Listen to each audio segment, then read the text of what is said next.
Hello, everyone, and welcome to this premium rum masterclass directly from the Amsterdam Bacardi head office here. I'm so happy that you are tuning in today, and congrats on the win against Qatar. Very well. So, what better way to celebrate a win when drinking some very nice rums, right?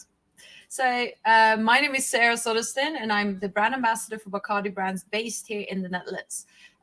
Today, the rums that you've been sent out by Tasting Collection are more like our premium rums from Bacardi and also Santa Teresa.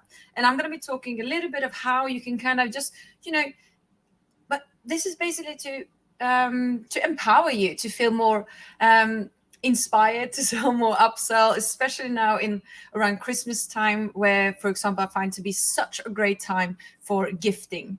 I can see everyone that typing in. If you want to ask any questions, you do have to go via the link. So away from the tasting collection, you can click the YouTube link. However, you have to be logged in on YouTube to be able to leave a question. So me and my colleagues will try to answer in the end or as we go, seeing how we go. You have received your tasting kit. Looks like this, super pretty, with our different rums. I hope you have 4 different glasses as well, ready to go. I'm going to be talking you through it and how to taste and the whole shebang. So without further ado, I think let's jump into it. Oh, yeah, that's me. If you want to connect with me beyond this, I am on Instagram as well. And you can follow everything I do for Bacardi brands in the Netherlands. So we can always connect there if should you want to after this. Maybe you don't want to, but, you can. But what are we talking about then? Because now we're talking about aged rums. And why is this such a strong link for Bacardi? Well, some of you might know the history of Bacardi. We're not going to dive too deep into it, but I really want to push this point of what Don Facundo Bacardi Masso kind of just brought to the rum category 160 years ago when he actually founded Bacardi. Yes, we had a big birthday this year. So what was it then? Well, aging rum or storing rum in casks is nothing new. That was, how you stored rum in the Caribbean, which then inevitably led to aging.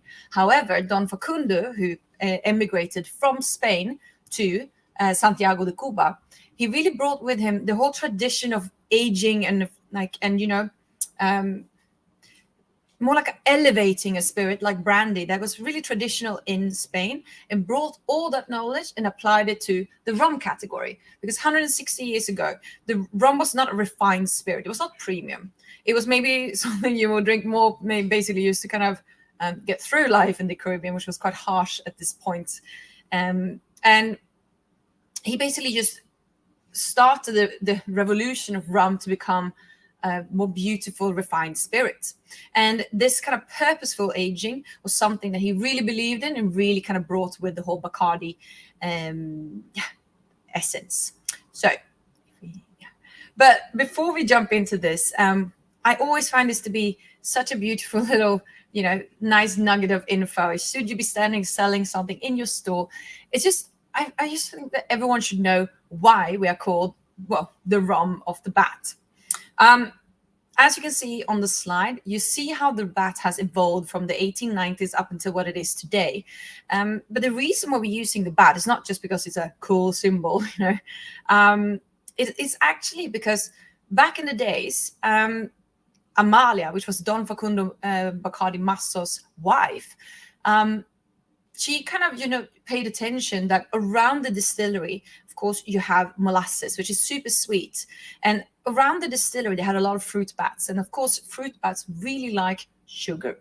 So they were kind of eating off the molasses and just kind of swarming around. And you can see the pictures, a lot of the moving swarms, of course, is quite impressive. And she decided to put that on the bottle. Why this was smart is that 160 years ago, a lot of people were illiterate, couldn't read.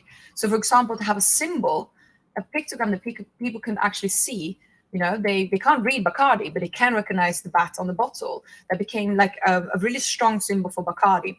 But also in both Spanish and Cuban folklore, the bat is a symbol for prosperity and family, wealth and fortune.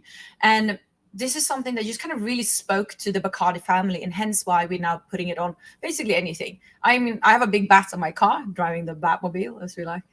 So Yeah, that's a lame joke, but that's how I refer to my car. Moving on to basically, but what then? Just before we start, what is rum then? Well, rum is a distilled alcoholic beverage made from sugarcane derivative, so molasses. So in front of you on the screen now, you see the three ingredients that are needed to create rum, which is needed to create specifically Bacardi rum. We have molasses, water, and la levadura. Now, molasses is, of course, it's a syrupy kind of byproduct when you create sugar out of sugar cane juice that you're heating up. And it's needed, of course, sugar, because you need sugar to be able to convert it to alcohol, to be able to distill. So the water is, of course, very important. But I would say that the most kind of forgotten or like kind of side passed ingredient of a spirit is the yeast.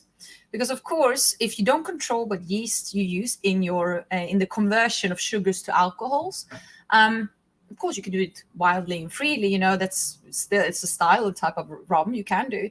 However, what Don Facundo Bacardi did was that he really picked out a single yeast strain, and like the strain of yeast that really kind of really gives flavor. So each unique yeast strain really gives a different flavor. So La Levadura, it really is what kind of the flavor that is today in every single bottle of Bacardi that you taste.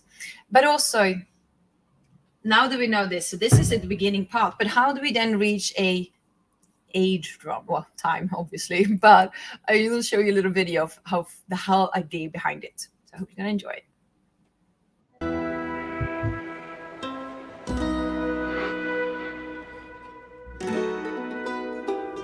Out of all places, the Caribbean is the closest one to paradise. So they take more Bacardi Cuatro rum than any other spirit. Here, we age our barrels under the sun for 4 years until we find a reason to make a toast. And those who visit from above find a reason to stay. Nothing like a good video to get you in the mood, right? So, talking about oak cask mellowing and aging, what does the oak cask actually do to the spirit? Well, if we move on. Well, first, one thing that I think we need to kind of pinpoint is what is tropical aging. Aging spirit really is often what a consumer really connect, maybe most of all, with whiskeys. And I think this is something you can really relate to, because they often the consumers get quite invested in knowing the aging and everything, you know, well, a lot of the whiskeys and, you know. However, aging something is, of course, a process of mellowing together the spirit, but also how to impart the flavors of the wood from the cask to the spirit. And tropical aging is just very different to, for example, the aging you would do in Scotland. Like we said, the tropical aging is an accelerated maturation process, because it's just because of the climate and the conditions around it. So heat, humidity, even like altitude that it's aged in, really imparts different flavors and really reacts in differently with the liquid. Meaning that, for example, should you age a spirit in Scotland for 10 years to well, let's see now. Should you age like a Scottish product, like in Scotland, a whiskey for 30 years, it would only take you about 10 years to achieve the same type of chemical reaction in the tropical. So 2 to 3 times as fast. So it's very heavy, fast process of kind of imparting flavor on a rum. And so these are the kind of points that we're kind of pushing here. And I think the most important part here is really about the evaporation, the angel's share that we're talking about, which is the alcohol that evaporates, but also during the aging process. And of course, when something evaporates, yes, you get less liquid, but you also concentrate the liquid. So the flavor becomes more and more concentrated, really giving you that flavor profile that you want. So you always start out with a full cask. An angel share will, of course, affect how much you end up with. So, for example, looking at the slide of aging profiles here, you would really see that, for example, like I said, a whiskey, you might age for 25 years and still have quite a lot left. Should you go over 23 years for a single cask rum, you will end up with almost 90 to 100% loss, and that of course does not really, doesn't really do much for you. So why is this important then? So if you age rum for more than 23 years, it really takes on almost a bit too much on the flavors of the oak, making it really almost like woody, and this is not a palatable flavor. So if you should use a rum of that age, you would have to blend very, very small quantities in it together with a much younger rum to really make it palatable for humans to drink. So what is then the Bacardi rum profile? Because of course we are here to taste rum, not just to talk about it. So if you all just kind of take out your tasting glasses and look in this beautiful little package you got, and we're going to start from the left to right with the Bacardi Quattro. So if you start pouring it, when we're tasting rums as well, before we start, I think it's really important to think about how to taste spirits. Because of course, this is something I'm pretty sure you all have done, but I really want to just kind of pinpoint the importance of tasting something with all your senses. So of course we are looking at the liquid, but also, as you might know, our taste buds are, they don't really like alcohol. And we just really need to kind of make sure that we prepare our mouth to taste the spirit that we are pouring. So I would say take a tiny little sip, swirl around, breathe in, breathe out, and then a bigger sip. Also, when we are smelling the rum, try to do so with your mouth open. We might look a bit stupid, but there's worse things in life, right? So let's pick up the Quattro. As you can see, it has a beautiful, mellowy, golden hue to it. We are smelling it with our open mouth because then we get in the aromas as well. And we really kind of get the full profile. And don't stick your full nose into it because, of course, it's still alcohol, 40%. It will attack your nose, your nostrils a bit. So, and we already get quite a sweet vanilla and oaky note. And this is the Quattro. So, which means for Bacardi brands, when we put a number on a bottle, it means it's the youngest in the blend. So the Quattro, youngest, and the biggest part is 4 years. And the oldest part goes up to 6 years. So let's take a little sip.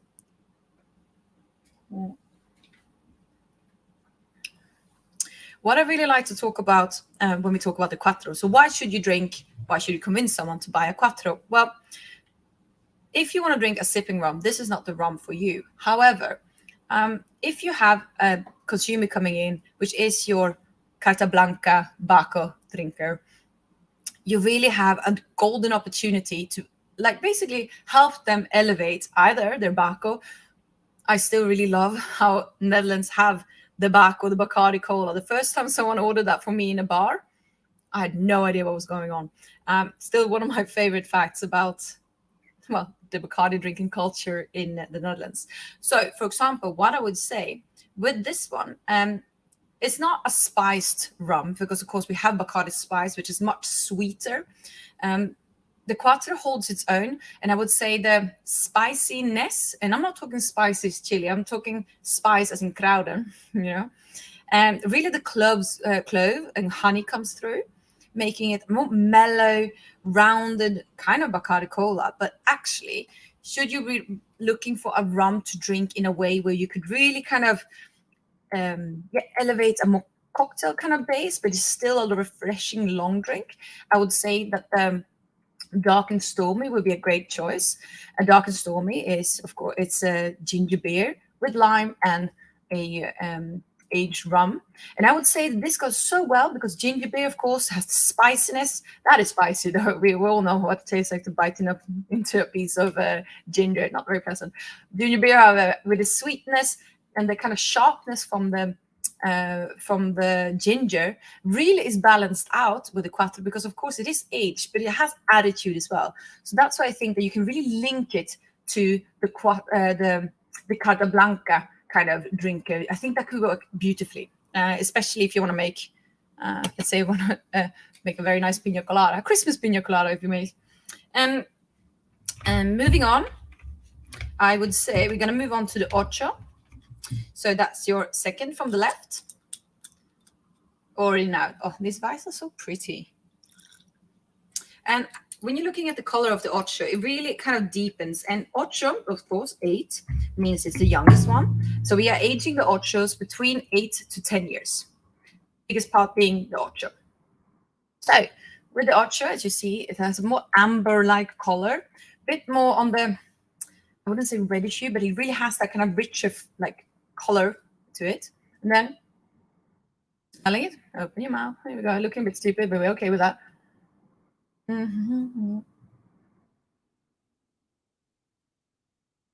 This truly is one of my favorite products that we do have.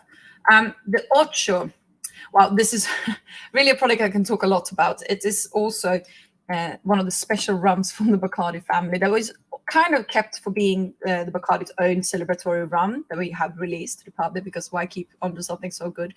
We want to share with everyone. So the Ocho has a lot more oakiness to it. It has a sweetness, but also more like toffee caramelly. And why this is such a beautiful buy is that it is, of course, you can sip it, beautifully so. However, we all know that during the pandemic that the consumers became much better at home bartending, and they actually started to pick and be a lot more selective in the premium spirits and the spirits they use at home, having on the back bar, showing off what they can do.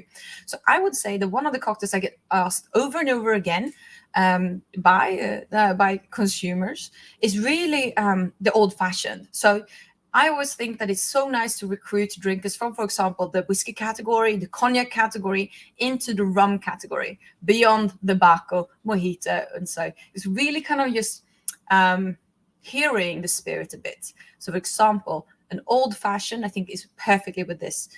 So I would say, I think you could really make someone coming into your store happy by suggesting this, because, of course, you can drink it neat. You can do a beautiful rum old fashioned, but you could also use it in cocktails because it's just such a versatile product. You can't go wrong with Ocho. That's all I got to say about that. Moving on. So we are going to be trying the Diez. Diez is Spanish for 10. Anyone who took Spanish in school should know that. I did not. I still know that though. Pouring it out. And as you see, we've been moving even deeper amber color. I would say this almost has a bit more of a brown golden kind of color. So lifting it up, looking at it, it has a beautiful kind of almost reddish hue to it. And we're smelling it. And the Diez, I would say the youngest one is 10 years old, moving up to 12 years. And whilst the Ocho is still a more versatile cocktail / aged rum sipping rum, this is really, I mean, of course, like if you want to make a Baco with this, of course you can, but that would be more like the Rolls Royce of Bacos, if you really want to treat yourself, I guess. But the Diez, if you really kind of taking in the scent, it has a sharpness to it, which really comes through in a fruitiness more, so the tropical banana, all these kind of attributes that really comes from tropical aging, that it kind of gives that sweetness, but kind of funkiness to a spirit. And, oh, sorry, we need to try it as well. Yeah. Beautiful. I would say this is the perfect sipping rum. And honestly, I think it's a great Christmas gift. It's something that you can always be very proud to have on your back bar. Like I said, Bacardi drinkers are just very loving the brand. So why not show them that if it's a good gift, if someone in the family, I mean a boyfriend, maybe not give it to your manager. I don't know if that's okay. Maybe that's called bribery, but I'm not sure. What I would say, this is a beautiful thing to have on your back bar and be proud of, and sharing for those special moments you want to savor with people you really care about. Or, the one you should care about most is yourself. So good sipping one. I'm going to sip it again, just a try. Very, very lovely. So what we are doing here is really Don Facundo's style of blending together, keeping a balance by using different kinds of age rums to really create a more all-rounded, different characters of aged rums. However, we do have a fourth one with us today, which might be something that you guys, some maybe not have tried or so kind of familiar with, and that's Santa Teresa 1796. Now, Santa Teresa is a whole different type of rum, because of course we have the cask aged, which is Bacardi, and like I said, for Bacardi we put out the number we put on the bottle is the youngest rum in the blend. However, Santa Teresa is a so-called Solera rum, and for the ones that not knowing what Solera rum is, I thought we would go through that a little bit. So Santa Teresa is a Venezuelan rum, so it's from the Aragua Valley, and it's just a very, very, in general, a very beautiful bottle. So let's talk about the outside before we go to the inside. What you see on here in front of it is actually the origin. This is the famous crossway at the Hacienda, the distillery of Santa Teresa. It's the iconic, it is iconic, and it's so important to the brand with these palm trees growing together in a crossroad that is actually, if you lift the bottle, it is what has inspired the kind of cross cutting under the bottle. Really, really beautiful. And it's something that really is to like honor the Venezuelan kind of heritage.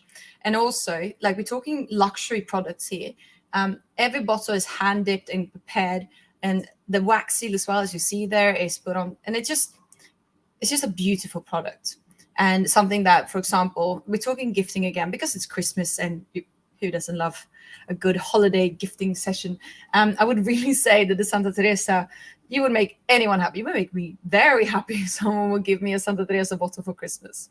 But however, talking about the outside of the Santa Teresa, of course, is one thing. But let's kind of dive into what Solera actually is.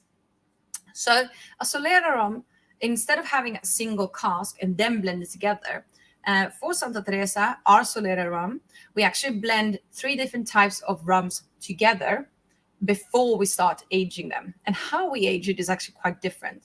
So Solera system is based on the idea of connecting barrels. So the barrels are connected on top of each other. So you could say it a pyramid, or as you see here, just in a system where they are stacked on top of each other. And this blended new rum that you are adding, you add on the top. So you're consistently filling in on the rum from top, and you're tapping out the rum from the bottom. And slowly over time, that new rum would kind of filter through and mellow with other rums going through, creating this profile. So the whole thing with Solera, so sole, floor, you're starting with the ones from top to bottom. It really, you can never really say the age of a Solera rum. You can say kind of how old, you can kind of estimate, but for Santa Teresa, you could say that it's between 3 up to 32 years of aging rum. It's too many spirits things going on right now. Maybe I had a bit too much rum, who knows. Going through the Solera process, that is kind of how you can mellow and age it together. It's a whole different kind of process, and giving it a completely different flavor profile that we're now going to taste. So if you pick up your 4th and last vial, if I can, here we go, which is the Santa Teresa 1796. In front of you here, you actually see the production process, where you can kind of see a small drawing of how it looks like. So you see the different types of 3 rums that blends together to kind of then go through the Solera system. And then after tapped out, and it is what becomes the Santa Teresa in the bottle you see. So pouring it out. And I love how we can see the progression of the color here, because now we're moving into this deep mahogany almost looking rum that we have, this Santa Teresa. So the smell notes that we have really has a lot of, it has wood, but fruity aromas as well. We're talking still tropical aging, because of course we are still in Venezuela. It's still tropical aging. Although we are using Solera system, it still has the impact, of course, of the climate that it's aged in. So oaky notes and a nice little sweetness to it, but you really get way more oak than you would get from, for example, the DS. Tasting it.